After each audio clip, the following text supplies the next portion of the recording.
support Three Beards Media, and I would love to work with you. If you need merchandise for your company, organization, band, softball team, whatever, I can help. From name brand apparel to promotional items, large orders or small, online stores, and more, I can help your brand stand out. AKC Marketing is local, based in Johnston, and we are an employee-owned business, so our costs are low and our turnaround times are fast. But most importantly, we give you personal service to make sure you get exactly what you're looking for. Email me at andrew@akcmarketing.com or find me on social media, and let's make some cool stuff together. Now sit back and enjoy this Three Beards Media podcast.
All right, everyone, we are back live. And if you look at the screen, we are actually very live in Ames, Iowa, outside of Jack Trice Stadium for another edition of In the Side of the Storm. I'm Dave Larson, along with my Storm team partners, Marcus Pfizer and Brent Curvey. Fellas, it has been a while. It is so good to see you. How are you?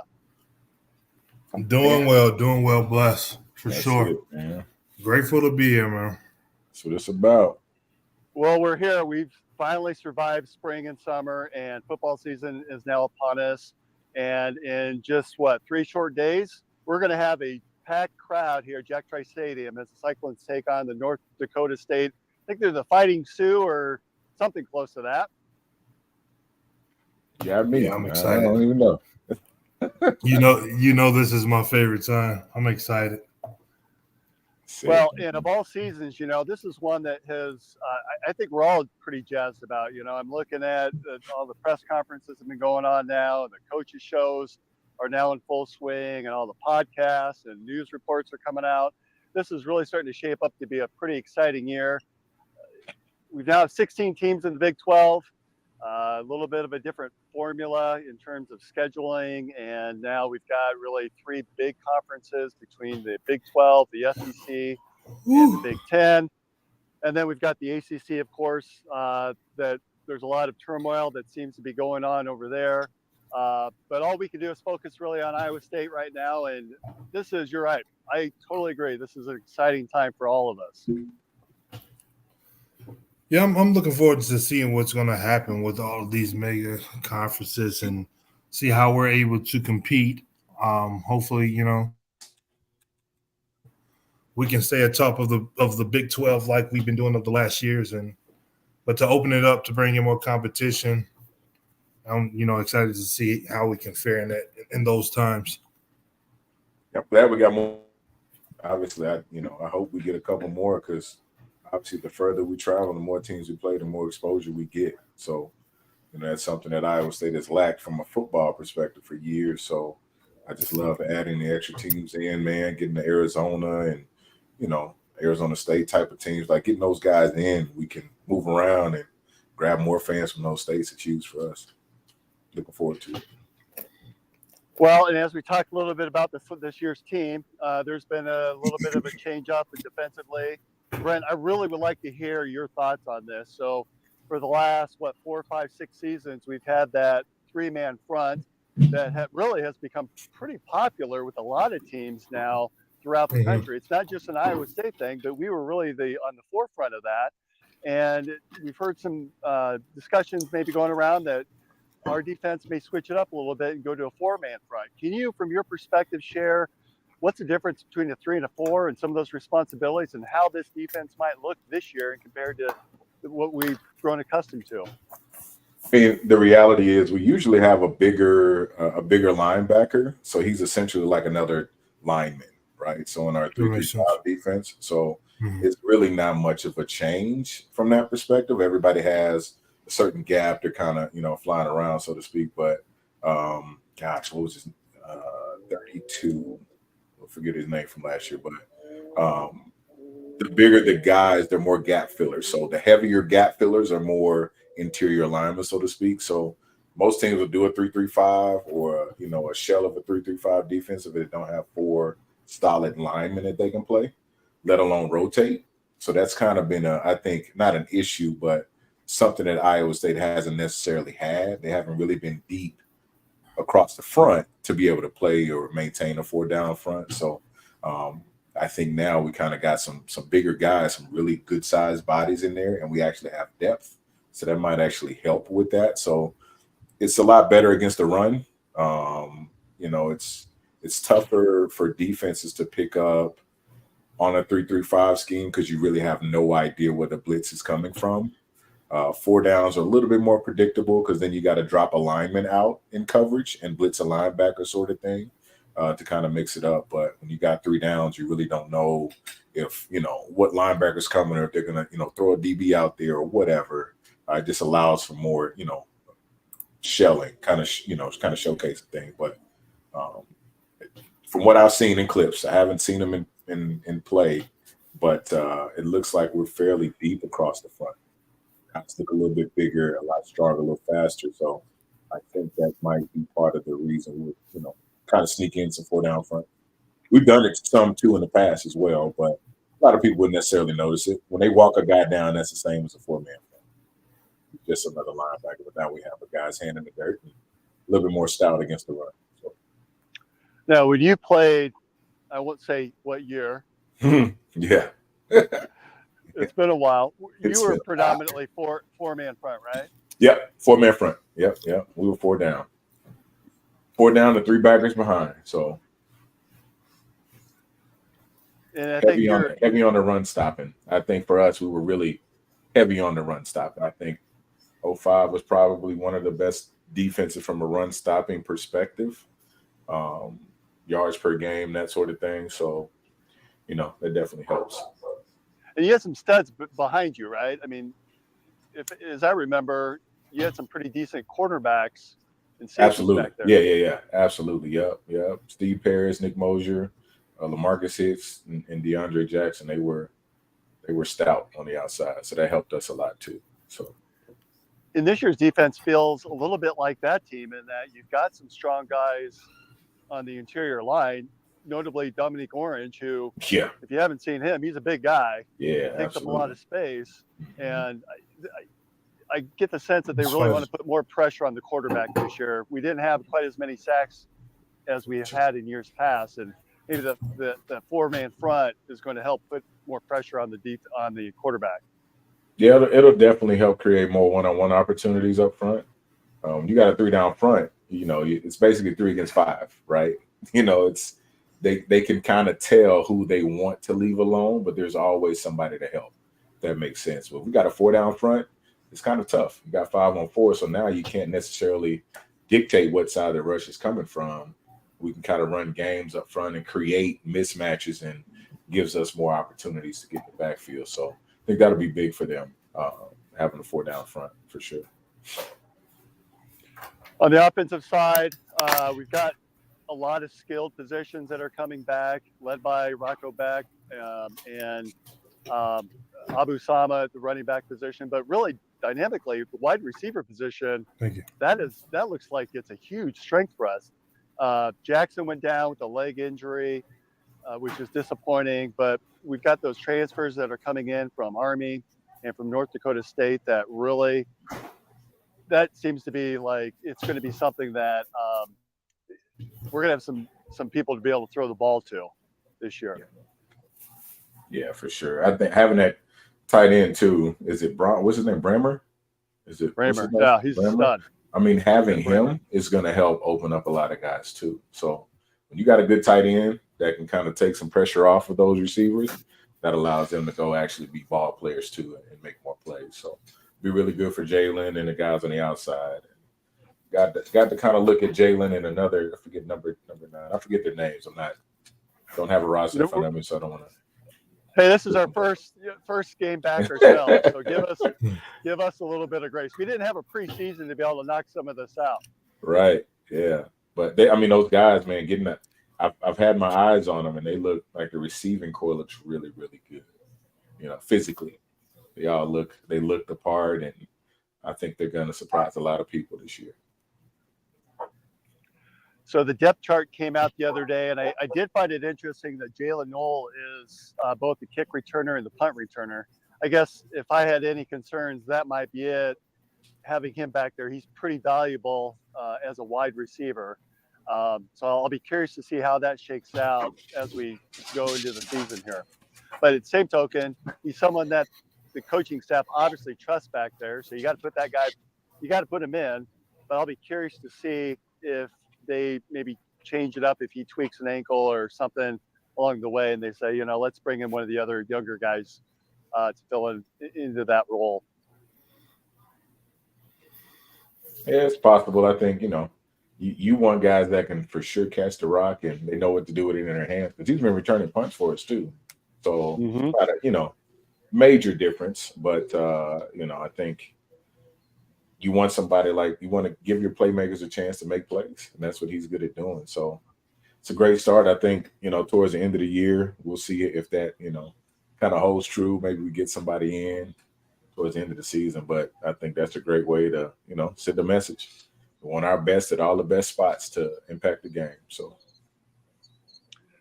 one of the things I don't know if any of you guys caught the game last week in Ireland between Florida State and Georgia Tech, but it was kind of fun to be able to watch that and think, oh, that's going to be us next year playing against Kansas State. Any thoughts on that game?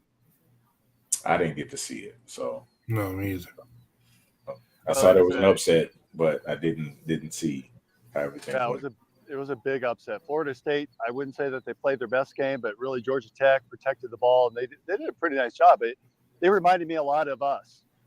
Played sound offense, didn't try to get over their skis too much, and just play disciplined football. Georgia Tech really deserved to win that game. They did a nice job, and I don't think Florida State really DJU, they kept calling him, the transfer that started at Clemson, went to Washington State, or Oregon State, and then now it's transferred at Florida State. He wasn't really overly impressive either. Why was that game so early? Well, that was the week 0 game, which ironically, was 20 years ago that Iowa State played Florida State in a week 0 game in the Eddie Robinson Classic. Oh, okay. The infamous Seneca was in game down in Kansas City, if you recall that game. No, I don't remember that. I've never seen this first time I heard about it, but I was wondering, when I saw that game, I was like, oh, okay, well, games have started, but that's the only one that was showing. I was like, well, what? Why is that game being played? So I didn't know why. Yeah. And I haven't seen the schedule yet. I don't know if there's any Thursday night games, but I believe there's some Friday night games that begin this week. There's an ACC game or two, and then we move into the full slate on Saturday. Yeah. But get busy. Wings and popcorn, man. It's time to show up. That's Relax right. for a little bit. And come on out to Jack Trice. So just to give you guys a lay of the land here, obviously we've got the stadium behind me, and then the lots have been redone. Of course, the seaside, which is, so I'm on the north side of the stadium that sits between Hilton Coliseum and Jack Trice. So the more eastern side was repaved for last year's games. The more western side has now been paved. They still have construction crews that are out there that are working, but I drove out there and all the lines are painted. Tailgates are ready to go. They've got kaibos that are being set up. So it should be a great game. The weather, I think, is supposed to be absolutely beautiful on Saturday, mid-80s. So if if you don't have your tickets, now's the time to hurry up and get them, because I think it's going to be just a packed stadium at Jack Trice next here in 3 days. That's it. Is it going to be streamed at all? Fox Sport or FS1, I think, at 2:30. Yeah. 2:30 Central Time. Central Time, Marcus. Yeah. Now, one of the things I want your input that I found, and Chris, who's producing tonight's show, was going to pull up a graphic with a top 25 poll that came out, and you'll notice on here that I believe that there were 5 Big 12 teams. It's hard to call it Big 12 when we have 16, but it is what it is. So there's 5 teams in the top 25 from the Big 12. None inside of that top 10. And this is pretty important because for the new playoff system, if you're an automatic top 4 seed just by winning the Big 12. And I know that I think we've grown accustomed to the round robin where you get a chance to play every team. Last year, that wasn't the case. And of course, this year with 16 teams, that's not going to be the case. And the teams that are really vying for that top spot in the Big 12, Iowa State's in there, Kansas State's in there, Utah's in there. But of those teams, Utah and Kansas State do not face each other at all, which means potentially they could run and be undefeated for the season, play for the Big 12 championship, and only one of those is going to be guaranteed a slot in the new playoff. Any thoughts as you take a look at this top 25 list, at least this first go around of teams that are in there? I don't think I could argue too much with maybe the order of the top 4 or 5, but any thoughts on what you see there with the top 25? I didn't think Michigan was going to be that high. Yeah, they've lost a lot of players. Yeah, and a coach, obviously. And then it'll be one of those things where they lose early. Then they at 24. Like they should have been at 24 in the beginning. Yeah. I mean, that's honestly, man, this stuff outside of maybe the top 5 or something, it's always going to be up for grabs. Quite honestly, the first week, I always look at this stuff like, man, this is like that way too early stuff. You know what I'm saying? Like you always get those way too early rankings. This is all kind of speculation. We'll see, because it'll definitely be a whole lot of shaking up in this. But I say your top 5 teams are solid, but there'll be constant movement everywhere else, if you ask me. Well, one of the unfortunate things is that we're going to see 12 teams in the new playoff, but if you're not, you could still be in the top 10 and maybe be not included in the new playoff, because if one of those non-Power 5 schools, I think they have to allow one of the non-Power 5 schools in. So you're talking about like a Boise State or a team like that could sneak in. Well, then that potentially could kick out a team from the Big 12 or a team from probably not necessarily the Big 10 or the SEC, because they seem to be playing with all of they seem to have the house rules on all this and seem to be able to kind of dictate who goes where for what. So I'll be curious to see, but I can imagine a situation though where Iowa State is in that playoff.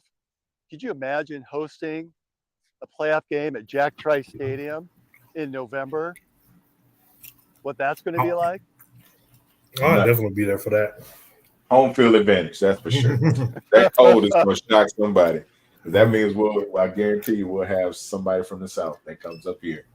That's where the fun will kick in November. And Marcus, we're going to have to dress you up because you're so used to that Vegas heat right now. I don't know that you could survive an Iowa winter anymore. Man, I'll put on the coat so fast. That's all I got to do. We'll have to get you like a thermal blanket with that's attached to a power cord, so that way you can stay warm the whole time. I got a couple Iowa State scarves. I'm gonna bundle up. I might put on a mitten. Locked and loaded, baby. Man, yeah, I can't deal with those winters no more. I would say so. But yeah, I would love to come back with something like that for sure. I'm planning on trying to get back for a game, football and basketball, this season. But it definitely, I mean, I know it sounds weird, I'm more excited about going to a football game than a basketball game, but I mean, it just is what it is, Well, and if you do, you'll be able to maybe Chris will let you drive the ambulance that he has set up. So he and I were just talking about before the show. I think he's coming up at 7:00 on Saturday to start tailgating in that van or in that ambulance. He's got it all decked out with a Three Beards Media, and he's ready to go. Can I fit in it? It ain't gonna be comfortable for you to drive. That's what I can tell you. You'll be comfortable in the back though. There's a lot of space back there. You're not gonna want to drive because it was not fun for me. So well, if it wasn't fun for you, then I know what type of time that is. Yeah, I'm sorry right now. And I would probably be remiss, but if you've not been following us on social media, I just want to highlight here some of the swag that is available for purchase to help represent and support the Three Beards shows that we have. I think Chris has a graphic here for everybody to take a look at, but we've got some really cool stuff that represents all of the Three Beards media shows. And I just want to congratulate some of the fellas and ladies from some of the other shows that were put up for Podcast of the Year award. So we've got 3 of those shows under Three Beards. Old Man Strength, which is the OG original podcast for Three Beards, as well as False Starts. And is it Three Blind Refs? Did I call that one right there, Chris? Or are they halfway blind? So if you Yes, that's right. Three Blind Refs. Okay. That's right. Thank you. So congratulations to those folks. We don't do this because for fame and fortune, I tell you that. It's really about the passion that we have for Iowa State athletics and the university. Right. And these other podcasters we all have full-time jobs and full-time gigs, and we're just doing this because we enjoy it.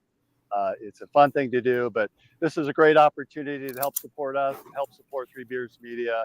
So if you can take a look at some of the swag that's out there, support some of those shows, we certainly would appreciate it. So with that, talking about support, let's go ahead and take a quick turn and hear a word from our sponsors. And we'll take a quick pause and come back on the other side. Making great tasting bourbon requires the perfect combination of ingredients, conditions, and time. The longer it rests, the better it tastes. Revelton Distillery's new single barrel bourbon is made from 80% corn, sourced 100% from Iowa farmers. And unlike mass-produced bourbons, each barrel of Revelton's single barrel bourbon is unique, proofed on when it tastes best. As they like to say, it'll be ready when it's ready. And to ensure the highest standards of quality and flavor, owners Rob and Christy Taylor oversee the production and bottling. Every single barrel. Iowa born, Iowa aged, Iowa bottled. Try the new single barrel bourbon from Iowa's own Revelton Distillery. ReveltonDistillery.com.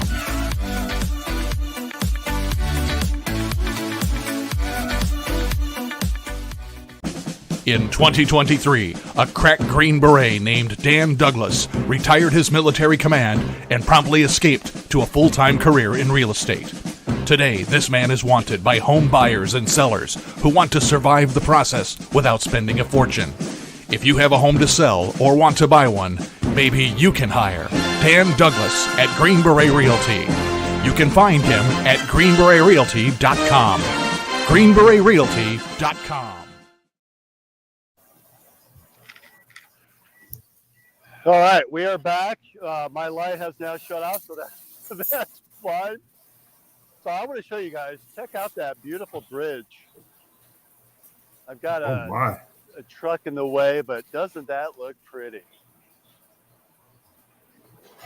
Oh yeah. Oh my. The light at night, man. Love how it looks at nighttime.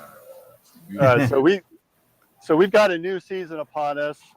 There's a lot of prognosticators, and it would probably be wrong if I didn't ask you guys your input as we start to focus on this new season.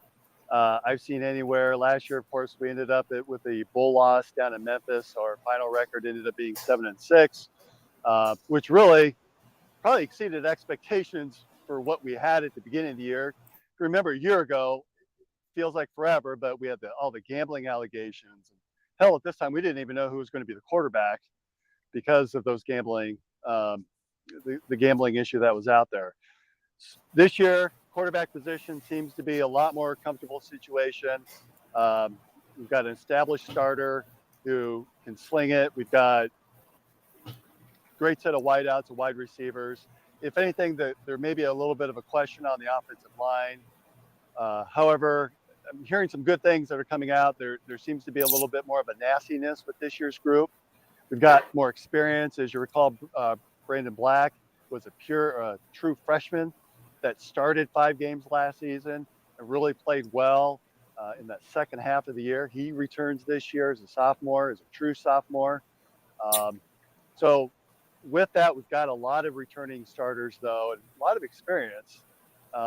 Any thoughts, or if you were to make a prediction today, and I'm going to ask you to, where do you think that we sit as we close out the end of this year in terms of the Big 12 standings and our overall record? Well, for me, it's hard to make a prediction. I think, Brent would know more about, the players that's there. With me being so far away, I typically like to try to, reserve until I've seen a couple of games. And I also know that the fact that as the season progresses, of course, we're going to get better. You're going to start off, not so well. There's a lot of acclimating that you got to get with, new guys that's coming in and all of that. So I don't tend to, put much into the first games about how we look, peaking in the middle of the season, going over into the last parts of the season is when I get really excited because, beating teams early on and then don't win many games after that is never fun. So, like I said, I don't like to make too many predictions. I just like to see the progression and being the Uber fan at this moment. But that's one of the things that we struggle with every year. It seems like September, we just don't get out of the gate very fast. But then October, November, we're a completely different team. That if we're going to have any damage this year, we've got to come out strong. We've got to come out fast, I think, in September. What do you think, B? I'm looking at the schedule now, just trying to, what old coaches do, they'll look and say, okay, that's a dub. That's a dub. You know how it goes. Like okay, maybe. I see, obviously, a bowl game. I say we get, I'm kind of on the fringe. So I'm think we're right at about 8 wins. Between 7 and 8 wins this year is what I see. And that's just early, pure speculation. But I say I see a good, good solid 7 to 8 wins. Yeah. So, which I think it's pretty remarkable that this program has been built up to that point where 8 wins is a reasonable expectation. Now, there's no more Texas, there's no more Oklahoma, but Utah's pretty damn good. Yeah, and absolutely. One would argue that the Arizona schools, although I'm not very high on Arizona, I know a lot of prognosticators are, and there's probably some justification, but they've lost their coaching staff. I think they're going to be in a little bit of a disarray.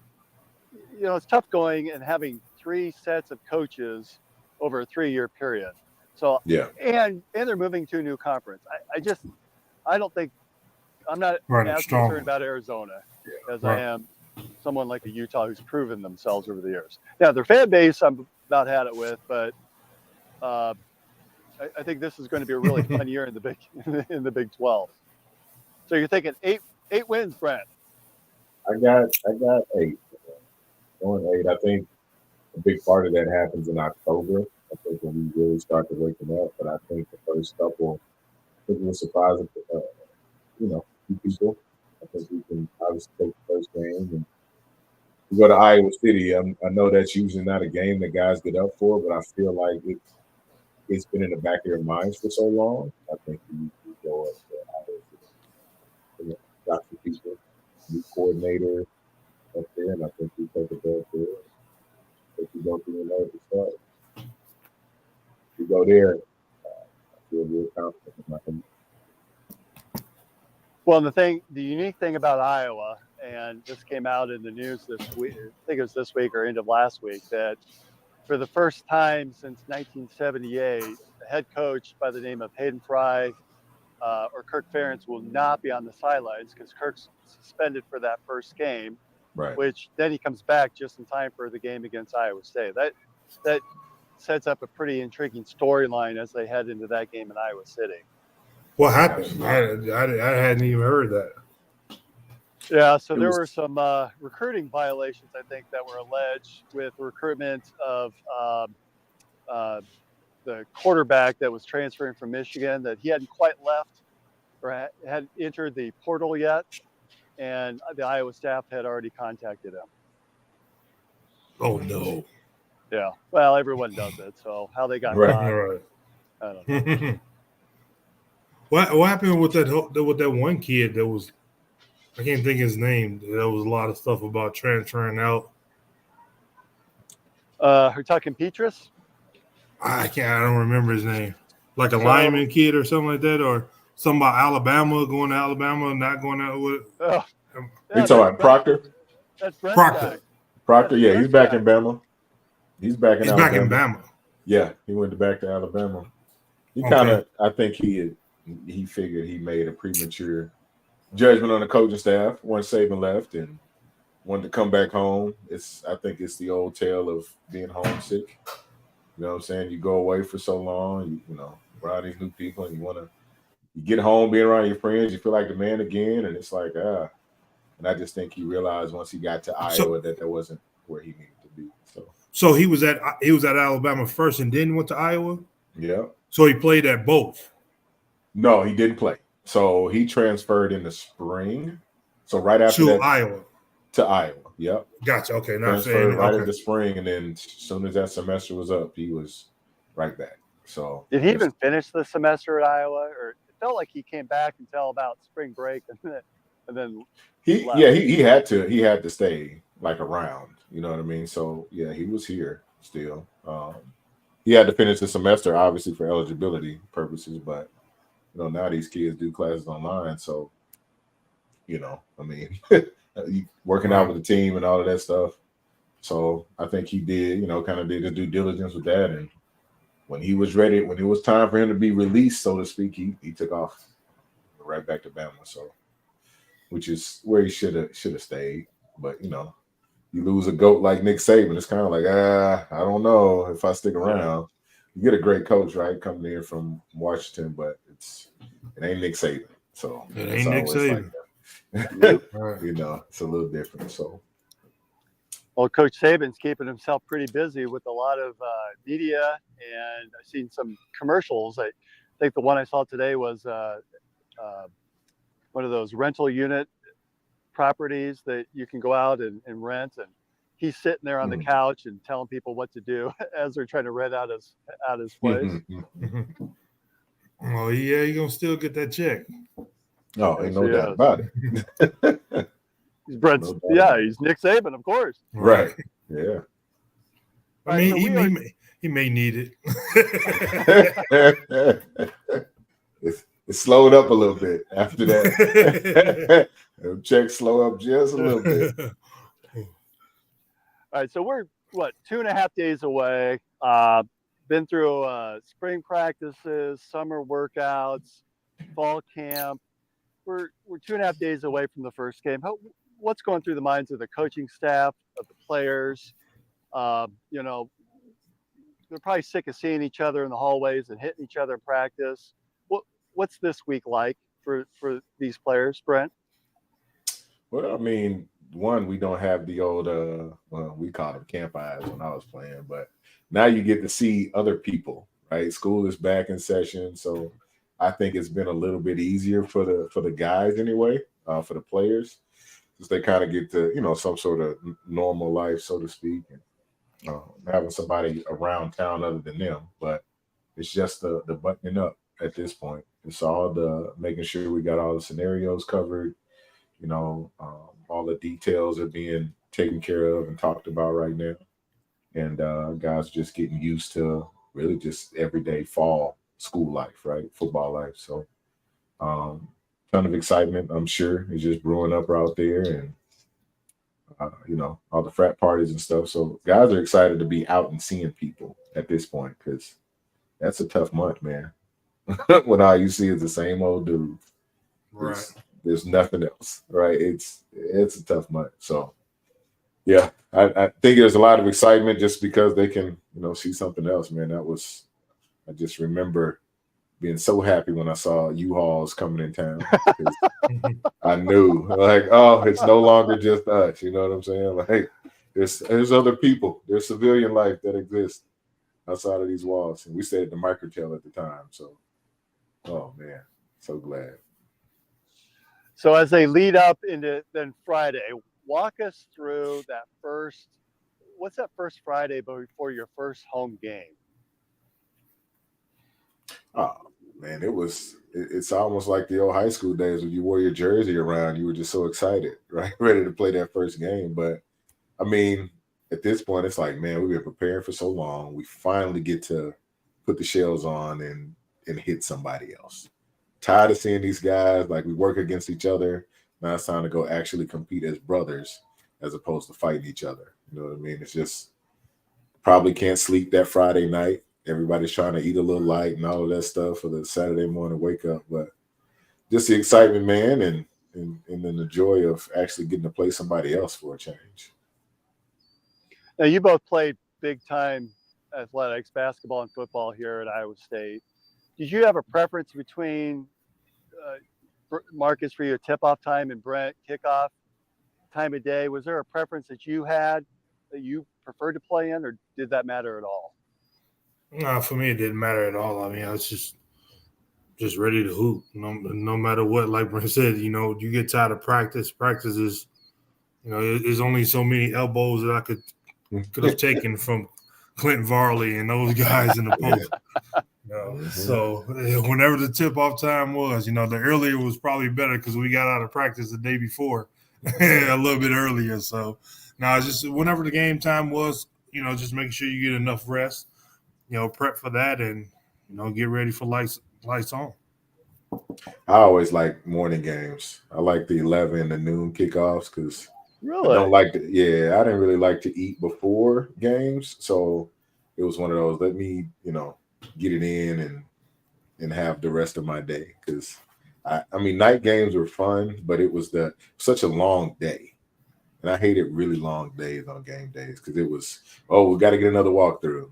And if it wasn't a walkthrough, now we're just sitting around in the bed, like just, relaxing and waiting, right, until we have to leave or go to another meeting. So I was like, let's get to it. I was always just like, put me in the game, like right in front of this. I love the sunlight. Crowd was always crazy. I love the morning stuff. And you guys are not staying in your own bed that Friday night, right? You guys are at the hotel. Together. Yeah, hotels. Yeah, no. The football team, not the basketball team. Basketball team, you stay in your own place. I don't know what they're doing now. What they're doing now, but no, we stayed at our own place. Oh man, that's a lot of distraction there. Nah, I mean, I guess it's more football players than basketball players in terms of overall. But like you talk about 15 guys, and maybe 8 or 9 would play, maybe 7. Yeah. So, no, we just stayed. We tried that one time. And I forget what's the hotel. Leaving like if you're leaving out of campus, if you're getting on the freeway to go back out, but you just keep straight, and Gateway? It's like a gas station over there. Okay, Gateway. Yeah. Not the Gateway. So the Gateway is the normal one where we always stay at. It's across the street from the Gateway. Oh, so it was one of those new ones. It was new. Of course, shit. This 99 2000. It was new back then. Yeah, now and we tried probably. It used to be. Nah, it used to be. It was the Bay. It was the Big Money in the Suites for a while because my old girlfriend used to work there, and it was I don't know what it was before that, but I know exactly what you're talking about. But we tried that one time, and I couldn't get no sleep, whatever. And I told Coach Stacey, I was like, "Nah, man, I get some, and he don't do stuff like that. So I don't want to say he gimmicky or superstitious and stuff like that. So when he changes from what he normally does, it throws stuff off. You know, somebody suggests, no, we're not doing that no more. And then for me, it's an apartment complex, like right after that. Like if you go past that hotel, past the gateway, at the stop sign, that's where I lived. So like it was like from like, man, my bed is right here. I don't want to like stay. Yeah. And it was so I mean, I don't know who we played at. It may have been Iowa. We may have had an early game when we played Iowa. I don't know, but I was like, no, we can't do that no more. So how about when you were living in Larch? How about living in Larch? I mean, wouldn't there have been like just people running up and down the hallway, knocking on doors, doing stupid shit? And no, you weren't knocking on my door like that. That's it. Like it. Nah. Who stayed where? Right. So, for the most part, we had a cool floor. I lived on the 8th floor, so a lot of people wasn't coming up there that much anyways. But you know, for the basketball team and everything like that, they really didn't. We had some football players that lived in Larch too, a couple on our floor, but it wasn't that bad. It wasn't that bad. And then after my freshman year, I didn't live in Larch anymore. You know, moved into the apartments or whatever. But no, it wasn't that bad. I mean, I guess my freshman year, you know, you was a kid, you just happy wherever you're gonna get some sleep and try to, you know, get up for the next day and survive the day. But you know, after you get the grips of it and everything and understand, like even now, I hate staying in hotels. I hate living out of a suitcase. I hate all of that. When I go back to Louisiana to my mom's house, I go to my mom and dad's house. And my room, my bed that I've had in there for years, like, man, they already know. I'm not staying in no hotel. I hate staying in hotels. I've always been like that. So, like, when that happened, I said, no, man, I can't. You know, well, you had a good game. I don't give a damn what kind of game I had. That was terrible. I had a will, like, mentally a good game and come out and play. I don't like it. Yeah. Now, Brent, did you prefer that, being able to stay at a hotel, or would you have preferred to stay in your own bed? I mean, I honestly didn't know any other way. So I don't know what it'd be like to stay at home. You know, even my roommate got in trouble when we were staying in the hotels because his girlfriend lived in those apartments behind where we stayed at. So ended up sneaking. So I'm like, it's, you know, it's just one of those, you know, I was one of those dudes. I was very visual and I was really cool with just being in a room. I could put my headphones on and just zone out. So I was okay, but I knew in my apartment or wherever I was staying at, I'd be super distracted. So for me, that was my getaway. I could just lock in and focus on the game and not think about nothing else. So I definitely preferred the hotel, you know. So all right. So if college football 2025 was around during that time, are you spending more time playing that before the game, or are you focusing on the game? Oh, all day long. Got to play like you play whoever you're playing. Iowa State versus Baylor. Okay, boom. Let's see. Okay, yeah. Oh, yeah. We're going to thump them tomorrow. It's 42-14. Yeah, we got to do this tomorrow. So that's a guarantee.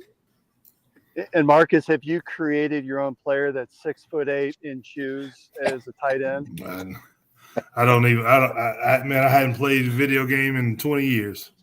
I'm just not I'm just not a gamer. I remember probably about 20. It's 2024. Literally after you know what, a guy that I was real close with or whatever during the time, Eddie Griffin, that played for the Minnesota Timberwolves. You know, after he passed away, because he played for the Timberwolves. He played for the Rockets too, and he used to play like NBA Live with him and Yao Ming, and they were shot blockers. And so, like, there's nothing you can come through the lane. And after he passed away, like, I couldn't, like, play the game no more. And I had really played video games in years and years. Like I said, Junior got a PlayStation right here. You got one at school. You got all these monitors and stuff. And I'm like, man, have at it. Like, if I played a video game, I would get slaughtered. Slaughtered. So. Well, he's 21 today, believe it or not. My 21-year-old pulled me into his game. He kicks my butt every time. I don't get it. It's hard. Now, give me those graphics with like a super Tecmo Bowl, I'm all in. But those are the cheat codes. You Those got are 4 cheat buttons. code games. Right. You got 4 buttons. You good. Those are the cheat code games, or the games where, like, you got games now where you cannot have the strongest team, but guys know how to play, just like the defenses Brent was just saying, all of that, and you know how to scheme and can, knock off the top teams. So I don't know none of that. I don't know spy, gap. No. I'm just trying to run this sweep, and everybody coming like, nah, I'm good. Call of Duty, none of that. I don't play none of that. So he simulated the Iowa State-Iowa game. I won't tell you what happened, but we'll like the outcome. We won. We won by a field goal. I won't tell you what happened. It's going to be a good game. Trust me. There you go. So as we skip ahead a week now, I want to pull this up. We've got a graphic for everybody who's able to watch, but we'd like to invite everyone out to join us. We're doing a Cyhawk pregame special edition of In the Side of the Storm. It's going to be held at Coach's Kolaches there. In what's the address, Brent? 2777 100th Street in Urbandale. 100th Street in Urbandale. We'd love for everybody to come out and join us starting at 10 a.m. That morning of the game. We're going to have a special guest there. We're going to have the CEO of the men's basketball team, Conrad Hawley, is going to be joining us. Thank you to the sponsors that we have with Green Beret Realty, who's one of our newer sponsors, and of course, Revelton Distillery, that is able to make things like this happen. But we'd love to have everybody join us, have some interaction as we talk a little bit more about, we'll wrap up what happened here in 2 days, 2.5 days against North Dakota, and then we'll do a little preview of the Iowa State game that'll be later that afternoon in Iowa City. So hopefully everyone can join us. It should be a lot of fun, and certainly we want to welcome everybody to come in, Coach's Kolaches, and buy some kolaches. Brent, you guys sell some good stuff. Are you down at the farmers market this weekend, or are you going to be in the shop? Just in the shop, man. Market season is officially over for us. I'm kind of back in dad mode now. So we got our son kicks off his senior year on Friday night. So I'm done with the market for this season. But yeah, we'll be locked into the shop, 7 a.m. Something tells me it's not going to be an early bedtime Friday night then. Oh, no. That's exactly why we're not doing farmers markets, because I usually wake up. I'm usually up at like 2:30 on Saturday mornings to get prepared for farmers markets. So, like, there's no way I'm coming home from a game at 10:30, 11 o'clock at night trying to run and doing that. So as everyone's coming up to Ames on Saturday, stop into Coach's Kolaches on 100th Street there and buy some kolaches and come on up to Ames for the tailgating events. And before I forget, we've got a special guest next week on the 3rd. We have Eric Heft with the Iowa Cyclone Radio Network who's going to be joining us. We all grew up with Heft doing play-by-play with Pete Taylor and with John Walter. So that should be a lot of fun to be able to get his insights on men's basketball and on the football teams in the upcoming season. So got a lot of great things coming down the pipeline within the Side of the Storm. And we want to thank everyone. We want to thank, again, our sponsors, Green Beret Realty and Revelton Distillery. Marcus, Brent, so good to see you guys. We're back at it. Football is finally here, and this is going to be a fun season. Brent, it's like Christmas. I'm going to hold you to that 8-win. If 8 wins would be a great year. 9 would be fantastic, and 10 would be an all-time. But get out there, cheer on the Cyclones. This Saturday is the first game to do that. And we'll see everyone next week for another edition of In the Side of the Storm. That's it.